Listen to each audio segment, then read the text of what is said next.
The highest court in the land rejecting affirmative action, ending the use of race in college and university admissions. The justices said programs at Harvard and the University of North Carolina violated the Equal Protection Clause of the Constitution and therefore were unlawful. WESH 2's Gail Pascal Brown has reaction to this ruling.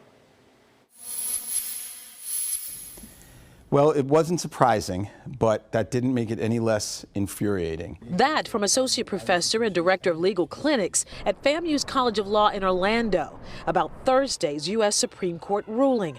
The High Court outlaws affirmative action in college and university admissions, saying race cannot be used. I worry not just about its implications for access to higher ed for students of color, but also its implications more broadly about how the Equal Protection Clause is going to be interpreted going forward. We've had too many people stand on the front line for people to have access to education, equality to education. Colleges and universities will be forced to reshape their admissions practices. I think minorities in this country have been underrepresented in a multiple of institutions. But Governor Ron DeSantis supports the ruling, saying on Twitter, college admissions should be based on merit and applicants should not be judged on their race or ethnicity. The Supreme Court has correctly upheld the Constitution and ended discrimination by colleges and universities. Mark Dorison says Thursday's ruling makes it appear as though race is the only thing that colleges and universities base their admissions on,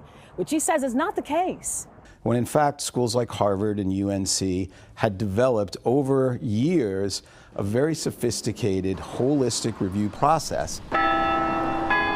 You're looking at my application holistically. You're looking at me based off of my GPA, my experience. Dorison says what the ruling doesn't do is give colleges and universities any guidance. Plus, he adds, what's interesting is the court didn't talk about any of the affirmative action for whites that exist. Legacy admissions are still allowed. And so what we have is the only thing the court seems to care about is race. In Orange County, Gail Pascal Brown, WESH 2 News.